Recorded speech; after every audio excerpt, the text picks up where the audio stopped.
Hi there, everyone. Welcome once again to the ThermoWorks Barbecue Patio. I'm Chef Martin, and today we have with us Dan Phelps of learningtosmoke.com. Dan, it's great to have you back. Oh, thank you for having me back. We're excited to have you here. Today we're making some delicious tri-tip sandwiches, I hear. Yes, tri-tip is my favorite cut of beef, and what we're gonna do is put it in a sandwich with a lemon garlic aioli.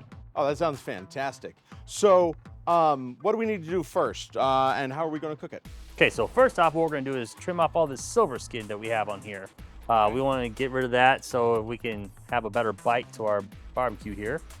So what we'll do is take this bony knife and just get just under the silver skin. Silver skin is a connective tissue that, unlike collagen, doesn't break down when you cook it. So no matter how you cook the silver skin, it's gonna stay chewy, tough, stringy. So it's important to cut that off of any piece of meat you really wanna enjoy.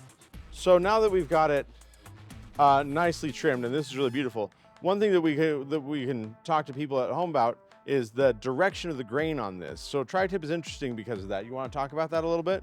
Yeah, so with tri-tip here, the muscles go two different ways. The grain goes two different ways, and usually it splits about the middle right there. As you can see, we've got some of these grains going this way on the bigger side, and then always on the thinner side, the grains go this way. So that's how that goes there. We're gonna season this up and throw it on the grill. Well, let's get some seasoning on there then, yeah?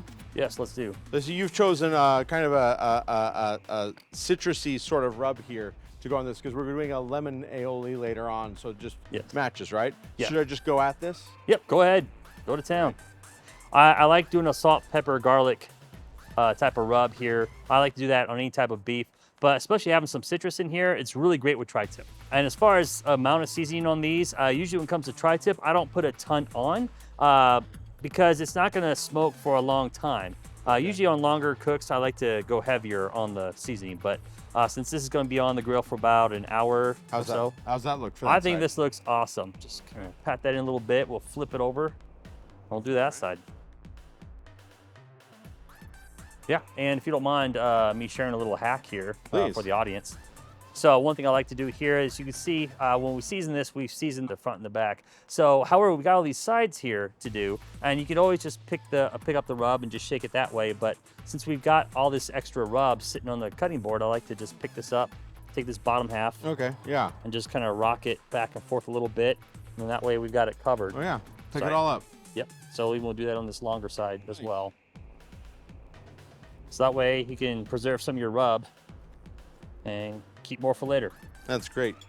So now that it's trimmed and it's seasoned, how are we gonna cook this? What temperatures are we gonna be looking for? What's our method? Okay, so I like to go either 225, 250 degrees indirect heat, and I like to go over hickory wood or oak wood, a harder wood is what I like to go with. And we're gonna smoke it till it gets to about 125, 127 degrees. And then we'll crank up the heat in the grill and we'll sear it from there. So. Okay, so this is like a reverse sear, basically. Exactly. So smoke first, sear second. Sounds great. Well, let's get it on, shall we? Let's do. All right. So Dan, we've got our Smoke X2 and our billows set up on our Kamado grill. It's running at 250, so we're just gonna put this in, right? Yep. Indirect heat, just put it right there. Fantastic. Stay away from the ambient temp probe, and then we'll poke it right in the center of the thickest part. Okay, right there. Just like that. All right, Dan, we've got our cooker at 250 degrees. Our tri-tip is on. We've got our Smoke X2 set to 127 degrees for our pull temp. Is that right? Correct. Great, and we got our Smoke X2 is running our billows, so we're gonna keep a nice even temperature in the grill. Shall we make our sauce? Let's do it. All right. All right, Dan, aioli, walk me through it. What do I need to do? Okay, so aiolis are usually based here with mayo, so we'll do a cup of mayo first. Okay. We've got some Cubie mayo here because we find it's really rich and good. I hope that's good for the recipe. Bring it on. It's about a cup right there. Yep. And then we'll do horseradish. We'll do about a 1/4 cup of that. Ooh, yeah. I like that. Gives it just a little bit of kick. That's about a 1/4 cup right there. That's good. Nice. All right, and then we'll just put in a couple splashes here of balsamic vinegar. That looks great. All right. This is already looking really great. I like how much horseradish is in this. This is gonna be great for beef sandwiches. Heck yeah. All right, so with the garlic, we'll just smash that down there and we'll dice it up. You slice like you do this for a living. I've sliced a little garlic in my day. All right, so that just goes right in the soup, right in the sauce? Sure does. All right. All right, the next we'll take a couple sprigs of rosemary and just mince that up too and just throw it in there. And for the lemon, are we going to be juicing it, zesting it, putting slices of it in there? What's with the lemon? So we'll juice it. So we'll just slice it and then just squeeze some in there. Okay, great. You say when. All right, I'll tell you when. Okay, looks good to me. Well, there we go. Can I give it a taste? If you want to, go ahead. All right. That's delightful. That's going to be some great sandwiches. Passes the Martin test. All right. And how? We'll let that sit. We'll let the meat keep cooking, and we'll come back when it's done, right? Yes. Sounds good. All right, Dan, our temp is just about there. Should we go sear it? Let's do it. All right. So we'll just verify with the thermopen here. That's right where we need to be, 126. All right. All right. Great. So let's take this off. You want to just pull that? Let's do it. What we're going to do to get it up to searing heat is we're going to take the plate out.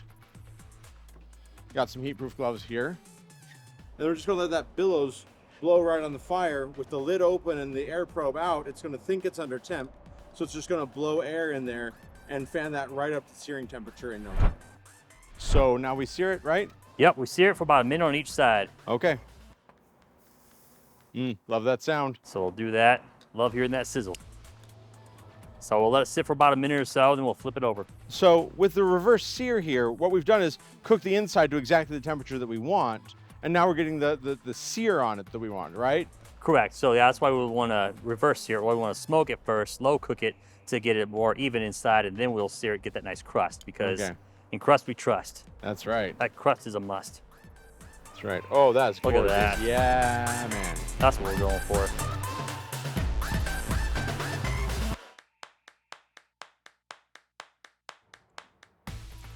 Why aren't we eating yet? Because it's very important for the meat to rest.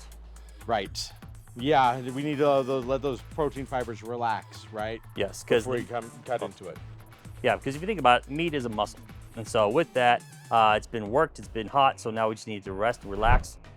Now that it's rested, why don't you walk us through how to slice the tri-tip for these sandwiches? Absolutely. So as we talked about earlier, there's two different grains to tri-tip. So as we can see on this side, we got grains going this way and grains going this way.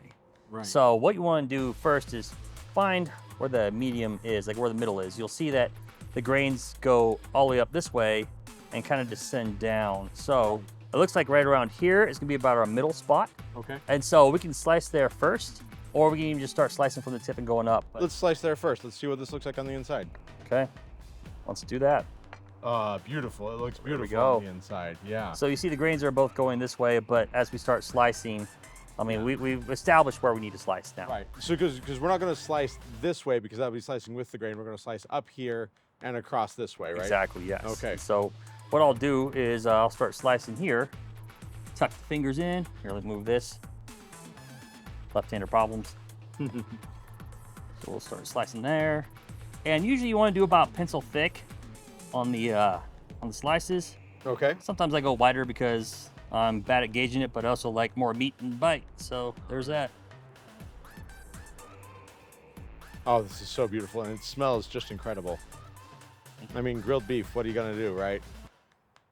Especially when it's been smoked first. That's right. It's awesome. Yeah. All right, there's enough there to make a sandwich or two, I think. For sure. All right, so, oh, beautiful, just beautiful. Well, I'm gonna build me one if that's okay. Great. You want to pass me the sauce there? Yep, for sure. There's the aioli. For you. And I'm just gonna put on a couple of nice slabs of this beautiful rosy tri-tip there. Lovely. And then we've got Havarti cheese and arugula, right? Yes. Okay. Oh boy. Well, then you can stack as many tri-tip slices as you want. I'm gonna do a couple slices on this one. I think I got a good looking bite here. Awesome. Here, let me catch up to you. All right. Okay. There Cheers. we go. Cheers.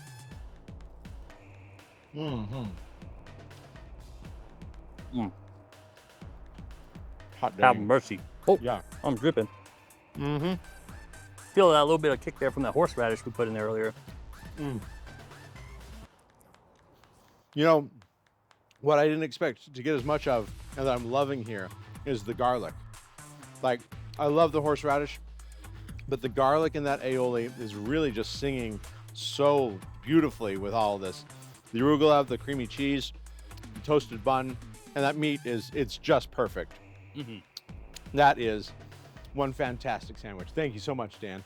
Thank you all for watching. Dan, thanks for being here with us. Be sure to check out Dan's website, learningtosmoke.com. Until next time, thank you from us at ThermoWorks. Happy cooking.